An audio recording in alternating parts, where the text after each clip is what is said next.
A cop shot a homeless man in the alley. 3 years later, that dead man became his son's defense attorney. Detective Cole Harper thought the homeless man he shot in a dark alley was dead, until the man walked into the courtroom 3 years later as his son's lawyer. It was supposed to be a routine arraignment.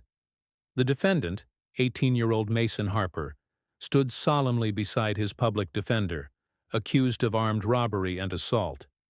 The evidence was stacked, the press salivating. Mason was the son of decorated police detective Cole Harper, a man whose career had earned him both praise and controversy. But when the defense attorney stepped forward, the courtroom froze.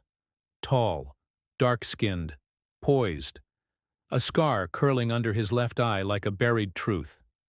His presence sent a ripple of recognition through the gallery. "My name is Elijah Cross," he said, "and I will be defending Mr. Harper." Cole stood in the back row, breath gone. It couldn't be. He'd shot Elijah 3 years ago, left him bleeding in an alley behind a liquor store. Unarmed, misidentified. A mistake that Cole buried under falsified reports and the weight of his badge. Elijah was supposed to be dead. Now he was defending Cole's son. After court adjourned, Cole confronted him outside the courthouse. "You're supposed to be gone," Cole said under his breath. Elijah smiled, slow and sharp. "And you're supposed to be a hero." "What do you want?" Cole growled. Elijah leaned in. "Justice. For Mason. And for me." Cole's face turned pale. "If you think you can use my son to get back at me—" "This isn't revenge," Elijah said. "It's revelation." And he walked away. Cole watched him go, his stomach turning. Because the case against Mason wasn't clean. The arrest was fast, the confession shaky, and the evidence? Circumstantial at best. Now the man Cole tried to erase had returned. Not with a gun, but with the law. And he was about to put the Harper family on trial, piece by piece. 3 years ago it had rained like it wanted to erase the city. Detective Cole Harper was chasing a suspect, a reported armed robber seen fleeing a convenience store. His radio crackled, adrenaline surged, and then he turned into the alley. A figure, dark skin, hood up, something glinting in the man's hand. Cole shouted, "Freeze!" The man didn't move fast enough. 2 shots. The weapon turned out to be a pocket Bible. The man had no ID, no home, no next of kin. The department closed the file quietly, no body recovered, just probable fatality. Cole was placed on leave, then reinstated, commended for acting under pressure. The story disappeared, but it didn't. Because that man, Elijah Cross, didn't die, and now he stood in the courtroom defending Cole's only son. Cole couldn't sleep. That night, he flipped through Mason's arrest report. The kid had no priors, but the DA was pushing for adult sentencing. The evidence was paper-thin. A blurry camera image, a wallet, found 2 blocks away, and a shaky confession made without a lawyer present. Cole had trained his son to never trust cops. The irony burned. The next morning, Elijah filed a motion to suppress the confession. He argued that Mason was interrogated for 8 hours without legal counsel, coerced, exhausted, and misled. "He's 18 by law, but still a boy in the eyes of the system," Elijah told the judge. "And we all know how the system treats boys who look like him." Cole watched from the gallery. The courtroom buzzed. Later, Elijah found him in the parking lot. "You think this is about payback," Elijah said, not waiting for a greeting. Cole folded his arms. "Isn't it?" Elijah leaned closer. "No. This is about breaking the cycle. You pulled the trigger, but you were following a system built on fear and assumption. You think Mason's just a troubled kid. I see someone you were supposed to protect." Cole's jaw clenched. "You don't know him." "I know enough," Elijah said. "I know that if I win this case, it might be the only thing that saves you too." Cole looked away. because he knew Elijah was right. This wasn't just a case. It was a reckoning. Elijah sat alone in his office, lights low, eyes fixed on a grainy USB drive handed to him by a nervous law clerk earlier that day. "Found this buried in the police archive," the clerk had said. "Didn't make it into evidence." Now the screen flickered to life. It showed a security camera feed from across the street angled just wide enough to capture the night Mason was arrested. The footage was rough, but Elijah leaned in. There. Mason wasn't holding anything when the police slammed him to the pavement. The clerk's voice echoed in his head. The arresting officer claimed Mason dropped the stolen wallet on site. But in the video, the wallet came from the officer's own pocket. Planted. Elijah leaned back, eyes closed, heart pounding. They were trying to bury this boy the same way they tried to bury him. But this time, he wasn't going down with him. The next morning, Elijah filed a motion to introduce the suppressed footage. Cole sat in the gallery, jaw locked as he watched the video play in court. Murmurs swept the room. The judge frowned. "This directly contradicts the original testimony." Elijah nodded. "And it proves intent to falsify evidence," the DA stammered. "Your Honor, this wasn't part of discovery. We request time to verify." "You had 3 months," Elijah cut in. "My client spent every day of it behind bars for a crime he didn't commit." The judge slammed her gavel. "Motion granted. Charges to be reviewed pending full investigation. Defendant is released into parental custody effective immediately." The gavel echoed like a shot. Mason turned, stunned. Cole stood slowly, and for the first time in years, they looked each other in the eye. Outside the courthouse, Elijah approached Cole quietly. "You didn't know," he said, "about the video." Cole shook his head, his voice hoarse. "No, but it doesn't matter. I should have seen it coming." Elijah's eyes softened. "Then see this. You've got a second chance with him. Don't waste it like you wasted me." He started to walk away. Cole called out, "Why didn't you tell anyone you survived?" Elijah paused. "Because no one would have listened." Then he got in his car and drove off, leaving behind a man haunted by his past. And a boy finally free. But the case wasn't over, because what Elijah had uncovered was just the beginning. 3 days after Mason's release, Elijah received an anonymous envelope slipped under his office door. Inside were copies of arrest logs, over 40 cases involving Detective Cole Harper's old precinct. Same arresting officers, same vague descriptions, same demographic, young black men. Many were convicted on thin evidence. Some had taken plea deals. Others had disappeared into the system with no one to fight for them.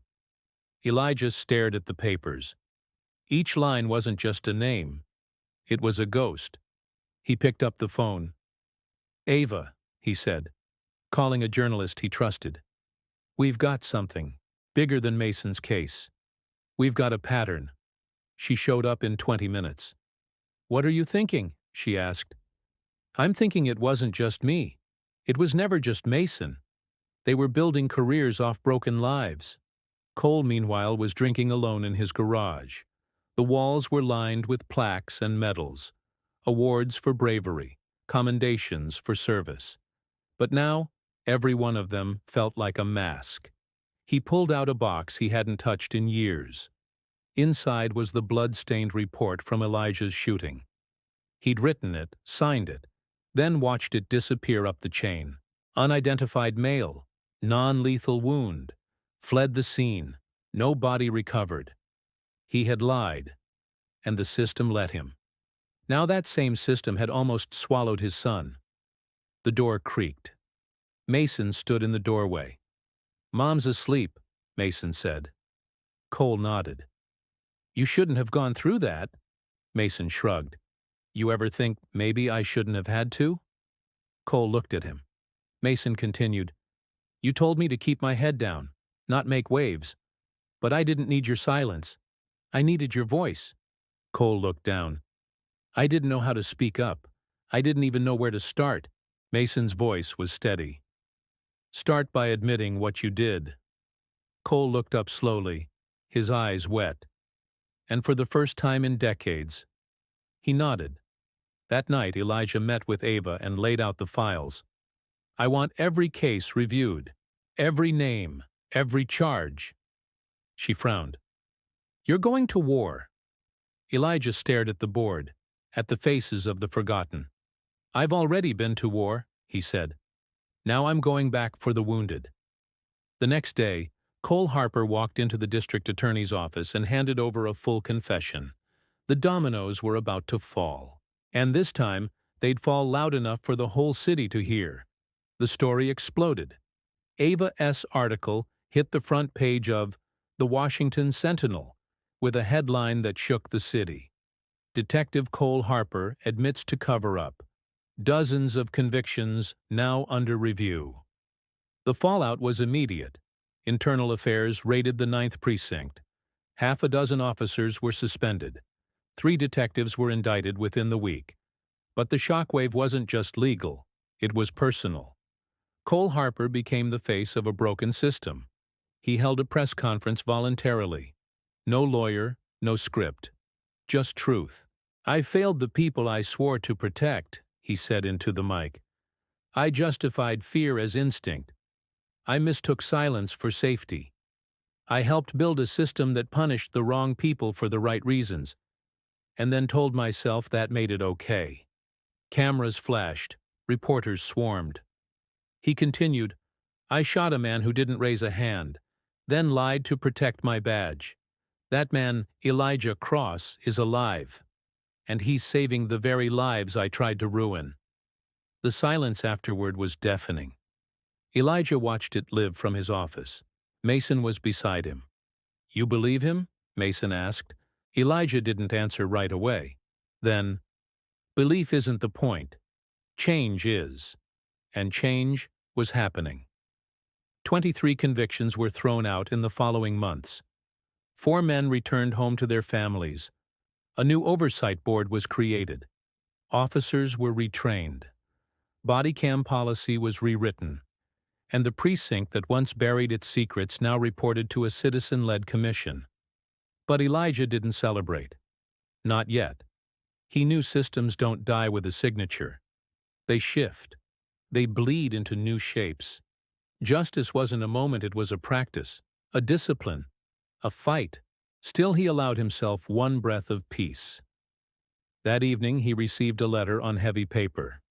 Dear Mr. Cross, this city owes you. I owe you. If you'd ever consider running for district attorney, you'll have my support. Judge Carla Monroe. Elijah folded it carefully, tucked it into a drawer, and smiled softly.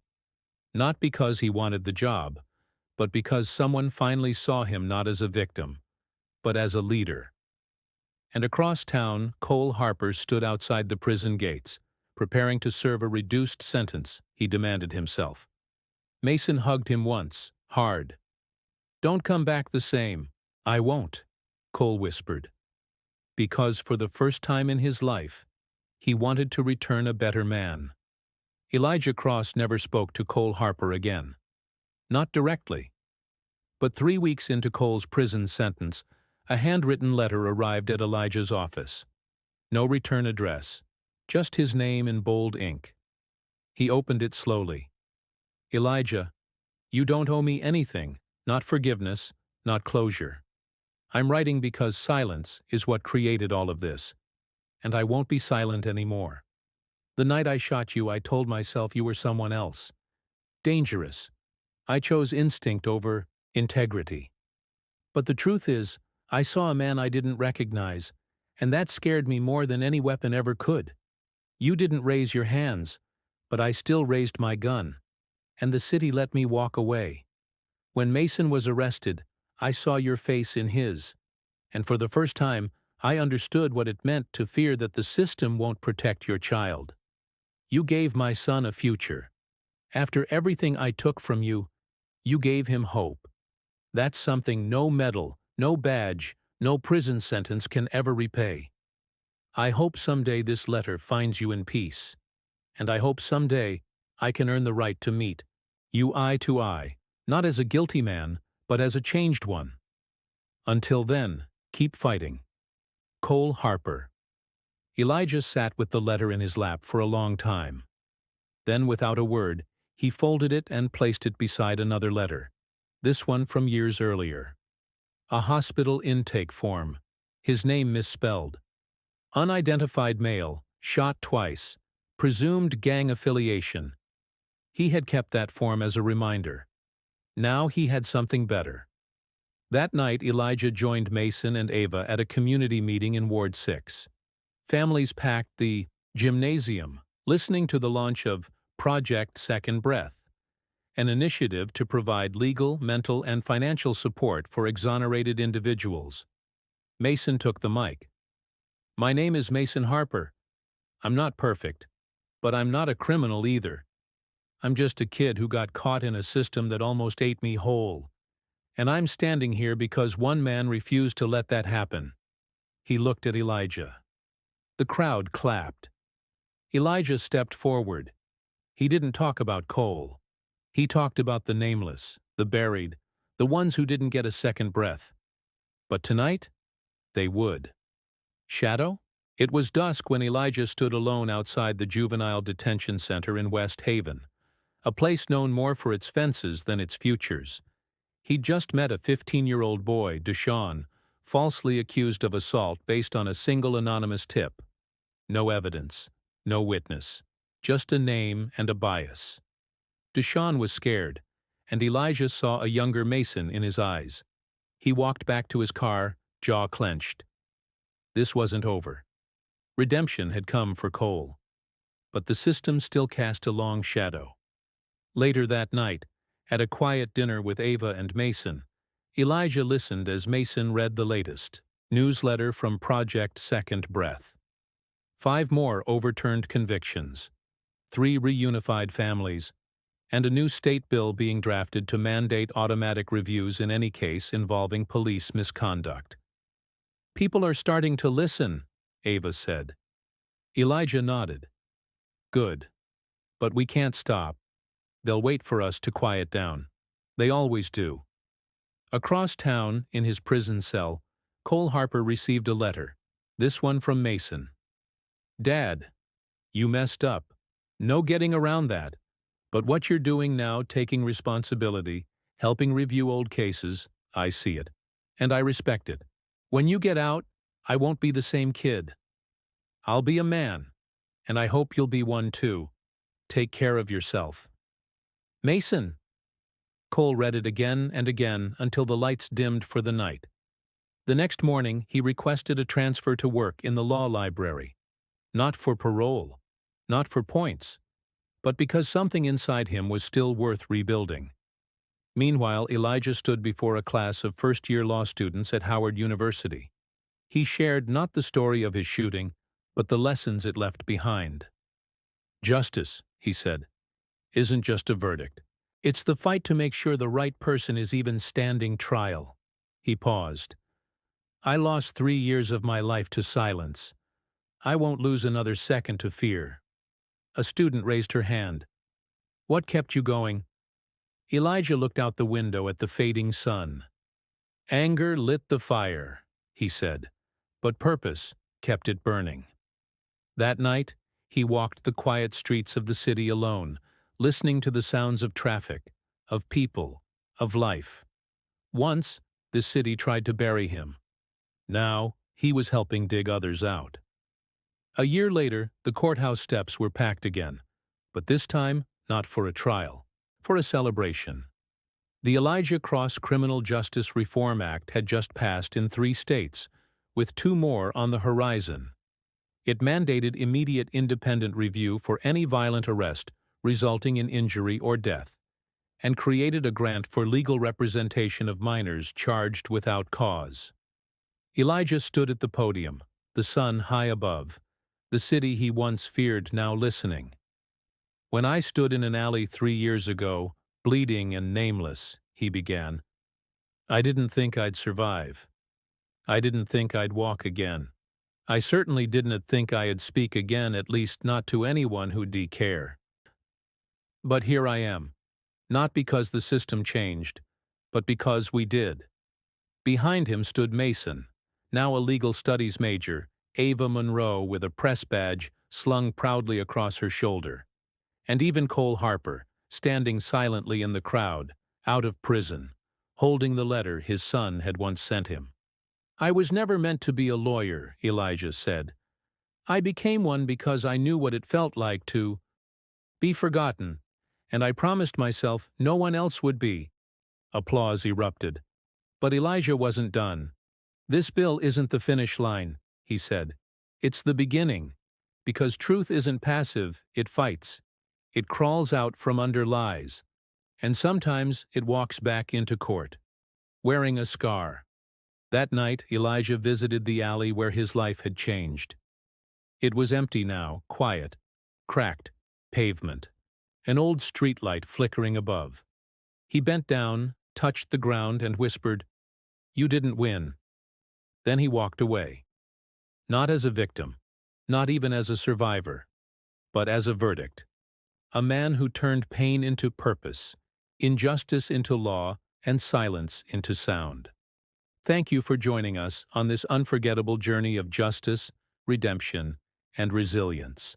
Elijah's story reminds us that sometimes the greatest revenge isn't revenge at all. It's the power to rebuild what was meant to be broken. If this story moved you, hit that like button and share it with someone who believes in second chances.